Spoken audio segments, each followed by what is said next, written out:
Quand j'étais petit, je n'étais pas beau. Mais c'est parce qu'on ne me l'avait pas dit que je pouvais être beau. Non, en fait, si. Quand j'étais vraiment tout petit, maman me disait que j'étais très beau. Et puis après, elle a arrêté de le dire. C'est peut-être parce qu'un jour, j'ai fait exprès d'être myope pour devenir un moche à lunettes. Ou alors, c'est parce qu'une petite sœur était née et que maman se projetait plus facilement sur la petite sœur que sur moi. À moins que ce soit que maman n'arrivait plus à se projeter sur moi parce qu'elle-même se trouvait pas belle. Et elle se trouvait pas belle parce que son papa à elle lui avait jamais dit qu'elle était belle. Et il ne pouvait pas lui dire car lui-même, il avait eu un père qui lui avait jamais dit qu'il était beau. Et ainsi de suite, on aurait pu remonter comme ça à la Révolution française. Mais moi j'étais petit et je connaissais pas la Révolution française.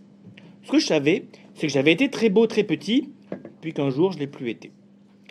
Et que c'était pas en allant au collège habillé en jogging que ça allait s'améliorer.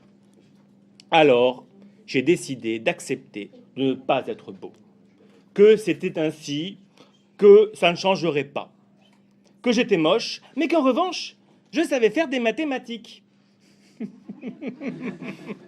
Ce qui est utile pour avoir une situation. Car maman dit toujours qu'une bonne situation permet d'attirer les femmes bien, à défaut d'être beau. D'ailleurs, papa est moche, a une bonne situation, et maman est une femme bien. Je me suis assumé moche, et ça m'a donné un charme fou. Ouais, car un mec moche qui s'assume, ça a du charme. Du coup, les filles le trouvent beau. La beauté, c'est comme le sommeil, il faut pas la chercher pour la trouver. Moi, ça, je savais pas. Aussi, j'ai longtemps cherché ce charme indéfinissable dont parlent les filles au sujet des mecs qui sont différents de moi. Et en fait, j'ai compris que si c'est indéfinissable, c'est que c'est juste mal défini. Et ce qui est mal défini en mathématiques, c'est vachement intéressant.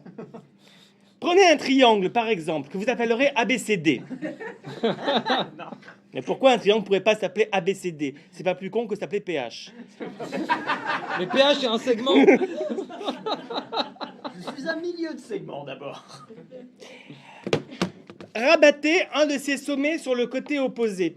Vous obtenez quoi? Eh bien, vous avez un triangle dont les 3 sommets sont alignés. C'est un triangle plat. D'ailleurs, on le confond avec une ligne. Vous avez du mal à l'imaginer, n'est-ce pas? C'est que c'est difficile de le reconnaître comme un triangle. Vous le trouvez mal défini, ce qui pour un triangle est pire que d'être quelconque. Est-ce que c'est beau un triangle plat? Pour le petit mathématicien que j'étais, un triangle plat, je pouvais m'extasier dessus pendant des heures. Est-ce qu'un triangle plat garde ses propriétés de triangle? Est-ce qu'on peut dire qu'un triangle complètement aplati a encore 3 côtés, même si on ne les voit plus? Et que la somme de ces angles, impossible à mesurer, fait encore 180 degrés?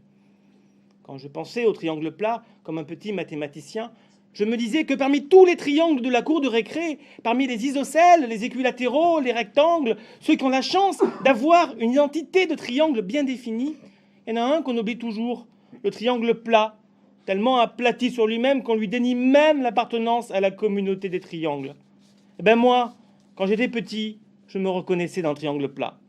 Je me trouvais moche et isolé parce qu'aucun mathématicien n'était passé dans la cour pour me dire que j'étais beau et me révéler ma vraie nature de triangle. Et j'ai grandi ainsi. Et me voilà aujourd'hui. Et vous, là, vous essayez depuis tout à l'heure de vous représenter ce qu'est un triangle plat. Et je suis sûr que vous avez de la peine pour le triangle plat. Vous êtes un peu barge quand même. Bref, s'il y a quelque chose à retenir, c'est que la beauté n'existe pas. Ce n'est qu'une question d'imagination et de regard, d'imagination de soi et de regard des autres, de comment on se pense, de comment les autres nous voient. Et si vous me trouvez beau ce soir, applaudissez-moi très fort, je dirai à ma maman pour être beau à nouveau.